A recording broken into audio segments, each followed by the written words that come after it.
So today, Pixar's new animated movie Onward comes out in cinema, which means it's the perfect time to rank all 22 Disney Pixar movies from worst to best.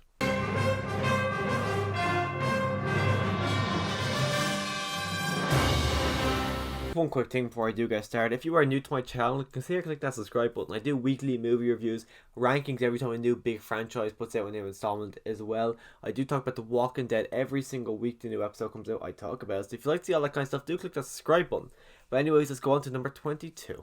And coming in at number 22, I do have Cars 2, and it seems like the kind of generic thing to put Cars 2 at the bottom, but in a way it is for a kind of, it's a reason it's at the bottom, because the story and the idea of putting Mater in the forefront of this movie, it does not really work. He's a very much a sideline character. He's a side character in the first movie, and he works there brilliantly. And even if you look at the third one, they realise their mistake they did in the second one, and they kind of put him really far in the back. It's just when they take a comic relief character and they make them the actual part of the actual sequel, sometimes it can work. Like Finding Dory, I would consider a movie that works, but Cars 2 I just don't think really works, especially because the whole idea of Cars was about the racing, and in the sequel the racing's still there, but it's also somehow about a spy movie as well, which in a way the idea of a spy movie with these kind of cars I thought was interesting enough, but then throwing Mater in there kind of ruined the whole thing for me. So maybe if they did a spin-off just about these cars that are spies, I would enjoy it. I think just the whole comic relief of having Mater in there just doesn't really work for me.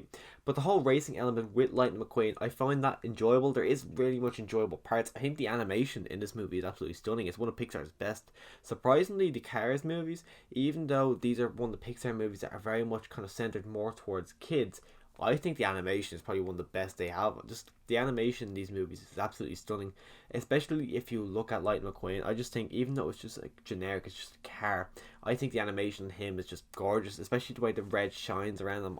That's one that stands out for me of Cars 2 is just the animation. And coming in at number 21, I do have Pixar's Brave. Brave has never really been a movie that I've enjoyed. I seen it in cinema when I was, 2012 this came out, so I was 12 years old and I seen this in cinema, and even then I always thought it was kind of boring. I never really enjoyed it. It's never really a movie I like to watch. There is elements to it I think is good. I think the relationship between the mother and Meredith, I think it's very believable. The animation though, it doesn't really seem like a Pixar movie. It doesn't really seem like anything has been topped before. In the movie though, if there's the hair of Meredith, it seems like it just never stops, which I think is one of those animation things that every time they do a Pixar movie, they kind of do something new in animation that hasn't been done before. I think her hair was the idea of it. Her brothers, they're good comic relief. They're kind of used maybe a small bit too much, because sometimes towards the end they're just not as funny. And her father, I think, he's okay, but the whole idea that she's fighting for her own her freedom rather than being married, I like all that concept, but I just don't think they're able to hit it as well as they think they're going to hit it as well. I've said it before on this channel, but this movie seems to me like it's a DreamWorks movie trying to copy a Disney movie, but it's a Pixar movie, and if Pixar doesn't try to copy, which I just think it's a really weird idea, and it feels like Disney was kind of giving them ideas, like, oh, just make a princess movie, giving them all these ideas, and they were kind of taking their ideas, but they weren't really. So this kind of movie came out, and personally, I just think it's kind of a mess. Number 22, I do have The Good Dinosaur. The Good Dinosaur is a movie where I didn't know what to expect going into it. This is one of the movies that I think, going back to 2013, this is actually the only Pixar movie I actually skipped in cinema, because judging by trailers, I had no massive interest in it. I think it's for good nature. It's one of those Pixar movies that it does, just like the Cars movies, it feels like they're aiming at more kids rather than kids and adults. But the animation in this movie is by far the best thing about the whole thing. But the animation itself is gorgeous. Like, the whole background scenes are beautiful, literally lifelike.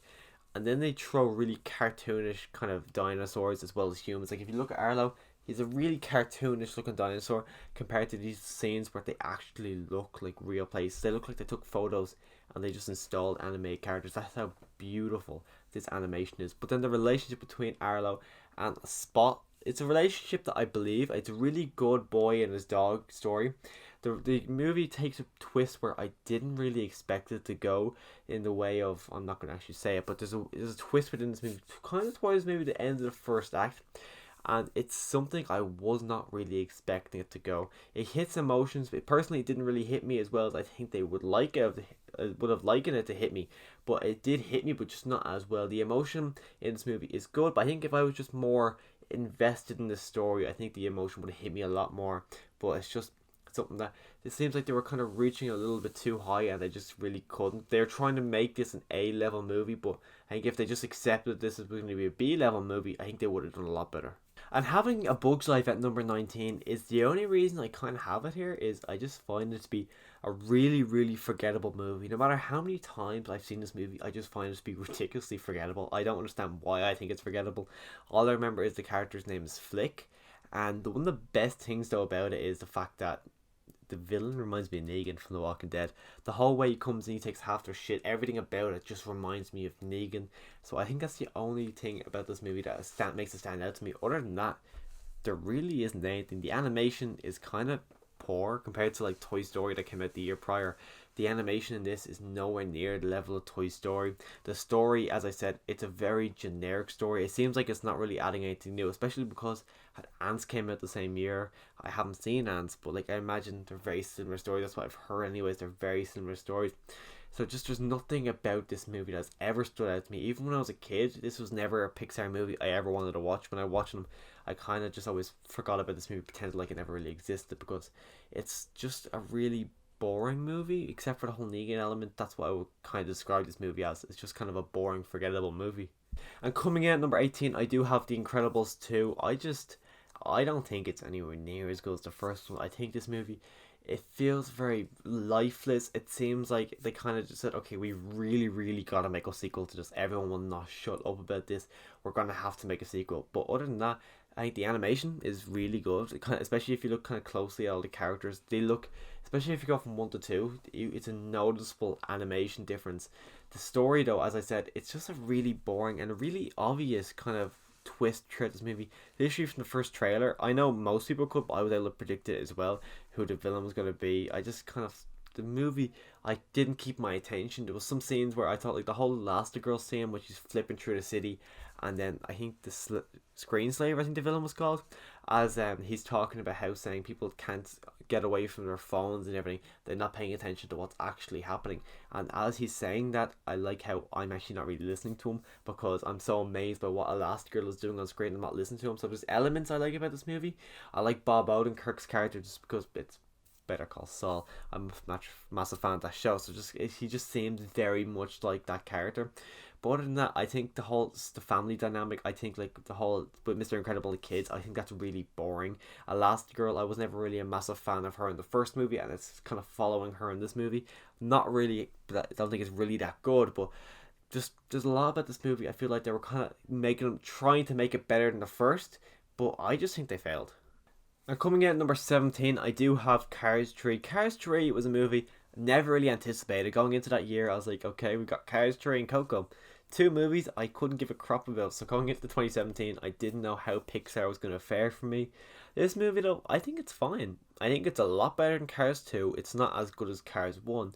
But I think it's an interesting continuation of the Cars movies, especially because it feels like they're trying to forget about Cars 2 happening. So it seems like a direct continuation from Cars 1, but taking place 10 years later.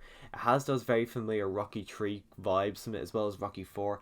Having the Hudson Hornet being, even though he's not in the movie, still feeling his presence throughout it, which you could never really feel in the second one. There's a lot of elements to this movie that I think are really good. The animation as well, I think is the best in the franchise. And as I've said, Cars is a surprisingly amazing looking franchise. I think the ending of Lightning McQueen's character, well, not his character but his story, I think is a really good ending. And him kind of bringing up Cruz Ramirez, I think is really good. And then not having Mater in there is also a really good idea not to have that.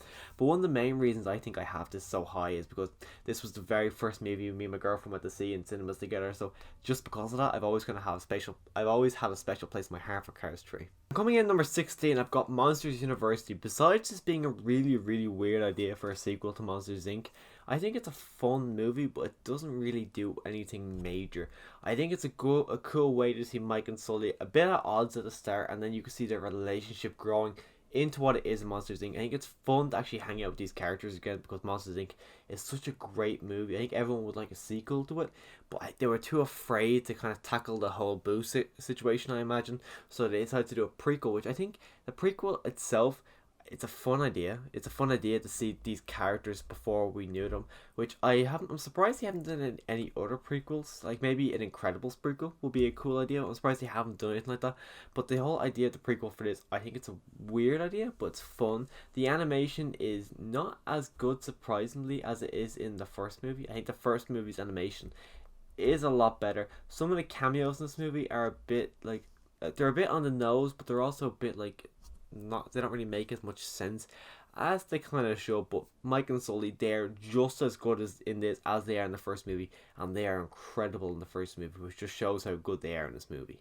And coming in number 15, I do have Finding Dory. This is a movie where it's a sequel to a really good Pixar movie that I never thought we actually needed a sequel to, because Finding Nemo is just such a good, well-contained movie. I thought, what's the point in doing a sequel? You might actually kind of ruin the first one. But I think it doesn't make the first one any better, but I think it's a really good sequel. Instead of kind of, when in the first movie it's the journey to get to Nemo, they kind of just skip over the journey completely, and the story is what happens at the location rather than the story being them making their way to the journey. You get cameos in this movie where they do make sense. Like you do get I think his name is Crush. You get him, you get all the sea turtles, they're the kind of cameos you get, and they kind of do make sense because they use them to be able to get where they're going. The story itself, I think, it's a lot more fun than you think this movie actually kind of deserves to be, because we are following Dory. We get new characters like Hank, who I think is probably one of the best kind of sequel characters in all of Pixar. He's just such a really well likable, and I like how he's played by Jay from Modern Family. He just kind of feels like Jay would if he was a Septibus. And you do have the characters of, I think one of them is a whale, and I can't remember the other one, but those two creatures I think are really good. As well, the seals, that whole sequence, I just think is absolutely hilarious. And you get Sigourney Weaver popping up throughout this movie. There's a lot to really like about this movie. I don't think it's as good as the first one, nowhere near as good as the first one, but I think it is definitely a good Pixar sequel. And coming in number 14, I do have Cars. Cars is a movie where I never really rewatch it as much as you kind of think you would, because I think this one is the best out of the trilogy. I think the whole story of Lightning just kind of learning, because he's a race car, learning how to actually just slow down and appreciate life. I think it's a really good story. I like how it's told, but like from a car's perspective. I think the idea and the whole world that they created in this movie is such a unique, and it's a really weird idea to how someone was actually able to come up with this idea, because I actually think it's a great idea for a movie, and I'm surprised no one actually ever thought about this before this movie was actually made. But the actual casting of Owen Wilson, I think, is actually great, as well as Lightning McQueen. I think I couldn't think of anyone else kind of voicing this character, especially when he says "wow," like Owen Wilson says it all the time. The way Lightning McQueen says it, I just think it's just great. I just think the movie, the animation, as I've said already, the Cars animation is just surprisingly great, and it is surprisingly great in this movie. Loads of elements I think are great about this movie. It's not one I'd really rewatch as much as you think, but I just think it's a really good movie about an underdog growing to become the champion that he thinks and how he deserves to be. Next up, I do have Up. Up is a movie where everyone goes on about how great the first 10 minutes is, which I agree, the first 10 minutes is really good, but after that, the movie kind of falls down a good bit. It's nowhere near as good as the start of the movie is, and I don't know why they kind of blew their load in the first 10 minutes, because after that, it is good, the story's great, I actually do enjoy this movie, but I think after it, it's not really as good. But Carl's relationship with Russell is such a believable relationship.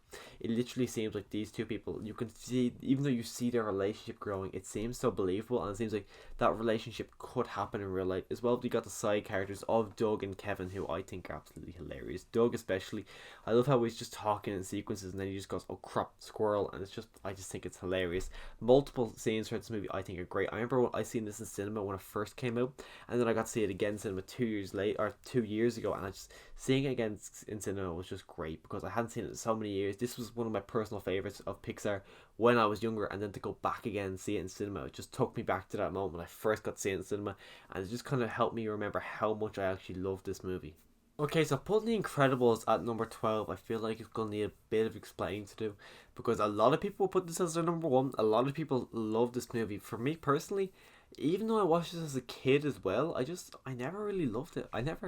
Even as a kid, I thought it was fine. I always liked it. I always watched it as a kid. But even then, I never loved it. It's never been a movie I loved. I think the animation is fine. I think the characters they're funny in their own ways. But the thing about it is just none of it feels original. It always feels like it was copied. Nothing ever seemed groundbreaking, or even elements where it seems a lot of fun. I don't know why. It's just this is a movie that never really landed with me. I never loved it. It's one I never really go back and watch. Everyone says, "Oh, my favorite Pixar movie is Incredibles. I watch it all the time," or "Is my favorite Disney movie of all time." I'm like, really? Have you not seen like all of these movies? Even though a lot of people love it, I don't understand why. I just can't get my head around why I just don't like this movie. I think it's a fun movie. I watch it. I haven't watched it in ages, but I remember I do find enjoyable moments in it. But it's never a movie. If someone goes, "What movie do you want to watch?" Incredibles is never a movie I ever say. And coming in number 11, the movie that inspired this entire ranking, I've got Onward. Onward was a movie when the more I thought about it, the less I liked it, but then also the more I thought about it, the more I kind of liked it. So I was kind of contradicting myself in a way.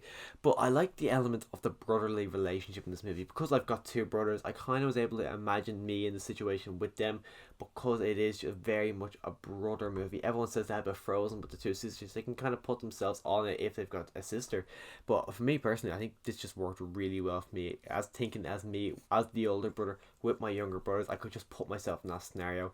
As I said though in my review, the whole adventure element I don't really like. I kind of lost interest in it. But the whole introduction to the movie, building up the emotion with the father, and then the emotion at the end with the father, that's where it hit me, and that's why I like this movie. And the movie I would highly recommend. If you haven't seen it in cinema yet, please do yourself a favour and definitely go see Onward. And coming in number 10, I do have Inside Out. I love the idea of the concept of Inside Out. I love how the whole movie has been taking place inside a teenage girl's mind. I just think it's such a weirdly unique idea, and it amazes me how they came up with the idea for this. As well, the casting of all the voice actors, especially Sadness and Jealousy. I can't remember her name, but Mindy Kaling voices her, and I just think that's perfect casting. I think it's like, honestly, I can't remember what she's called, but she plays it perfectly. As well, you got Phyllis, I don't know her surname, but Phyllis from The Office, as well as Sadness, is just, oh my god, that is amazing. Every time I rewatch The Office and see this movie, every time I hear her voice, my mind just instantly goes to Sadness, because she just does a perfect job. As well, even though it's inside someone's mind, it's such a grand, massive story, because the movie takes place throughout her mind, but it's taking place from they're trying to get from somewhere back to somewhere else, and the story seems so massive, because everything they try to do, everything they do is one thing. It seems like they're knocked back 2 stages, and it just seems like everything they do, they just can't get it right. Everything they're doing, they're just doing it wrong. As well, having Bing Bong in there, and then Bing Bong's tragic moment is just absolutely heartbreaking. Coming in at number 9, I do have WALL-E. I love this movie. WALL-E, just the start of this movie, I think is great. The start of the movie is better than Up. I think when WALL-E's just on Earth by himself, just going to about day-to-day life. Even though he's the last of his kind, he's still going around cleaning up the area, because he knows that's what he has to do, and all he has as companionship is that little cricket. He loves like human culture. You go to his house to see all the human items, and then he's watching a movie, and it's just, I love all about that. And then when Eve comes, he's just amazed that there's someone else out there. And then, even though Eve has become unconscious, he still wants to make sure he's spending his time with Eve. He still wants to make sure that she is still happy to spend time with him. I just think all that is great. I think once it gets off Earth, it kind of loses me a bit. I don't like it as much once it goes up to Earth. But up until that point, I think it's one of Pixar's best. And coming in number 8, I do have Finding Nemo. I love the start of this movie, like when Carol, I think her name is, when Nemo's mom dies, and every single time it comes to, I always forget it's about to come, and I'm like, oh crap, I forgot the mom dies in this, and it just gets upsetting, even though it literally is the opening of the movie.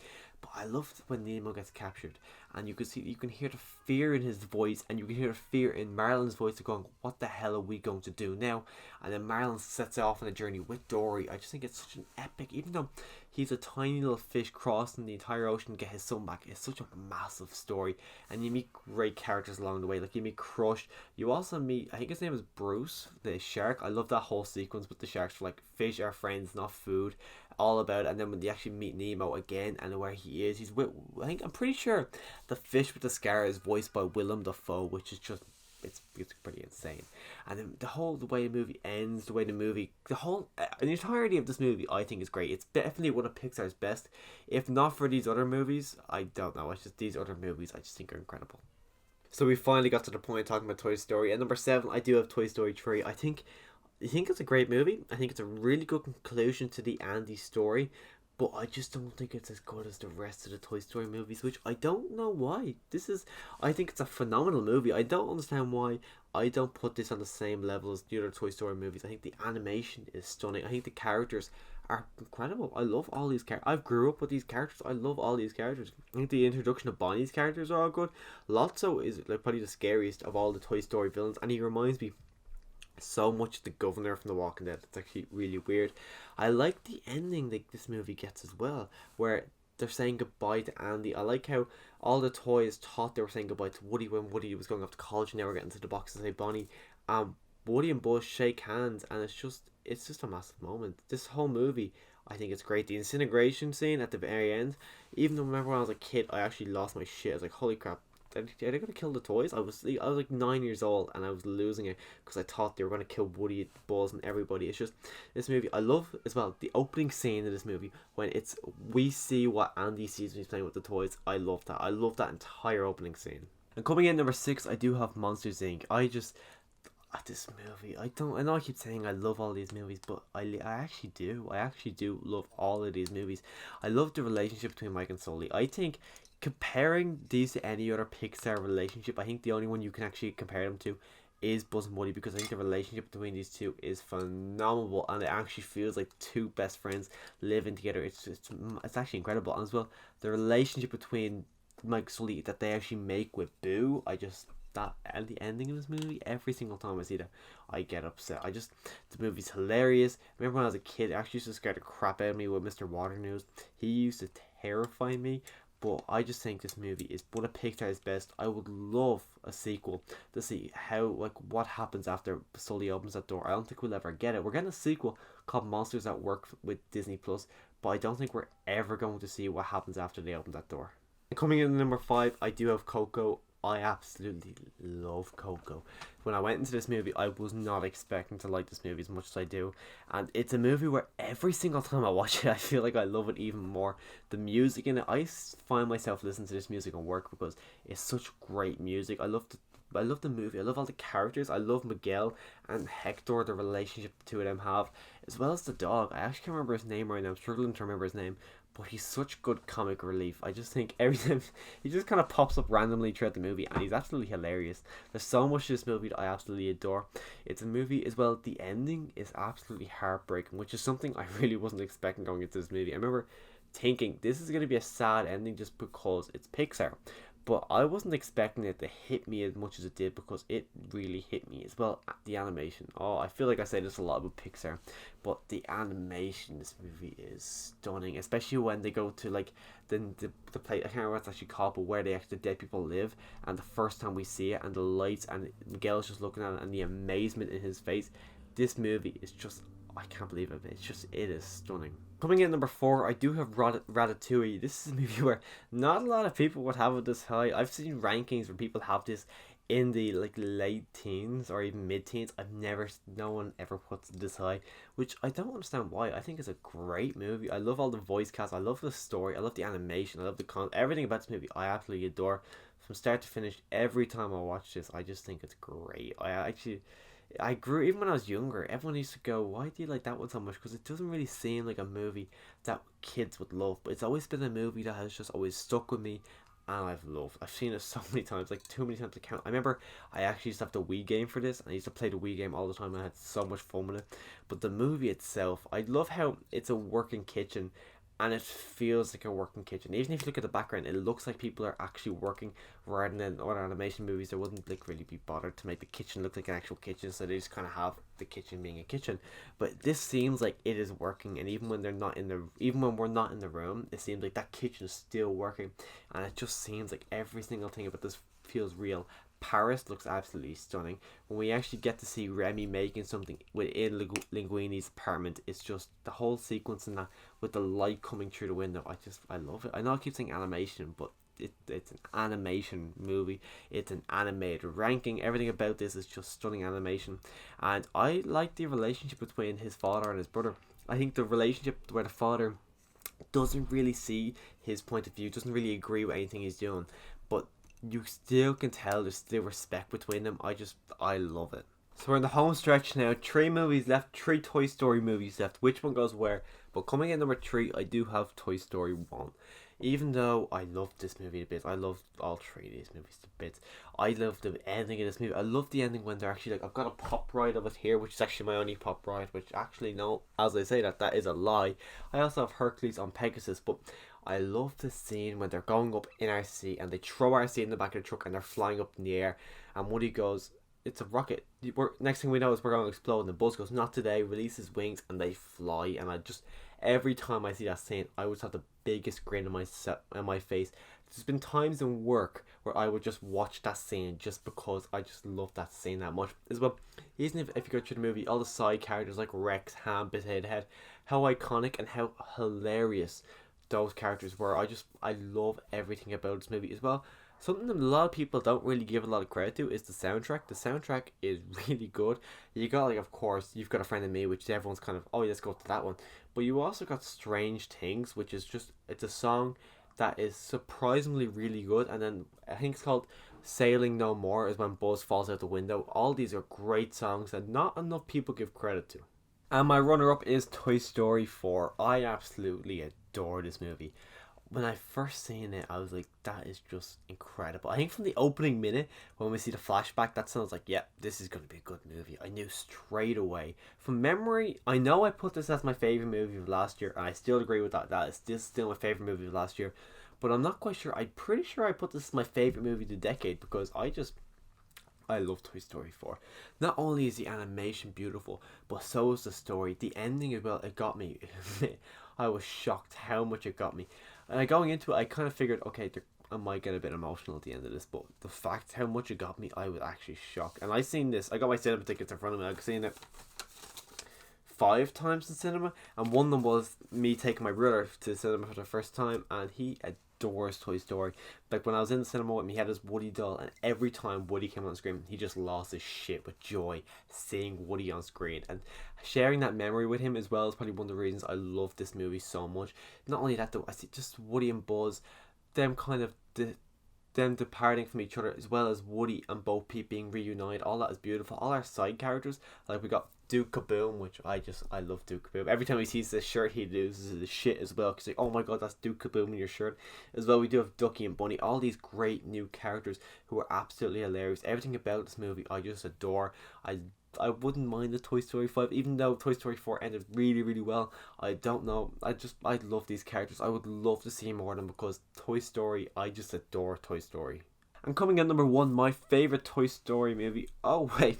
My favourite Pixar movie is Toy Story 2. Funnily enough, this is actually the only Toy Story movie I haven't seen in a cinema. But I love Toy Story 2. I always kind of have. Toy Story 2 has always been my favourite. I used to go back and forth on 1 and 2 a lot. But the more I thought about it, 2 has always been my favourite Toy Story movie. I just love the introduction of Bullseye and Jessie. Even when I was a kid, this was always the one I go to. Funnily enough, this is also the one my brother tends to go to when he wants to watch Toy Story. He usually hands me the disc of Toy Story 2 because he loves Toy Story 2 the most as well. I love the scene at the very start when it's Buzz, but it's actually Rex playing a game. I love that theme song. I absolutely adore that. It's one of my favorite. Like, if you look at all the movie themes, Toy Story 2 opening seeing Zurg's Planet is probably in my top 5 favorite theme songs of all time, because I absolutely adore that theme. I just think it's such an iconic theme song as well. The journey of Buzz, Ham, Rex, Slinky and Potato Head all making their way over to Al's toy barn to kind of save Woody. I love that small journey to go on when we get introduced to Zurg, who's then revealed to be Buzz's father in a whole Luke Skywalker kind of way. Just such a great way. And then when Woody is with Jessie, Stinky Pete and Bullseye up in Al's apartment, as he's figuring out, one day Andy's going to grow up. Do I really want to be there if Andy's going to grow up and just be thrown away? And he's debating this, and he's going back and forth watching Woody's round up and everything. I just love that. And then the ending of the movie, when they're on the plane, I love when Bullseye's running up behind him, Woody gets on top of Buzz, gets on it, and he saves Jessie, and then they wrap the his rope around the bottom of the plane, and they come swinging down onto Bullseye. It's absolutely brilliant. I love Toy Story 2. It's my favorite it's my favorite Pixar movie. It's my favorite Toy Story movie, and I don't know if this movie is ever going to be topped by Pixar, because I just think this movie is by far their best movie. So that's my ranking of all 22 Pixar movies. Let me know what your ranking is in the comments down below. I would love to hear your ranking. Make sure you also, if you like the video, click that like button, click that subscribe button as well if you want to come back when I do another movie ranking or just another movie review. So if you like all that kind of stuff, make sure you click that subscribe button. And as always, thanks for watching.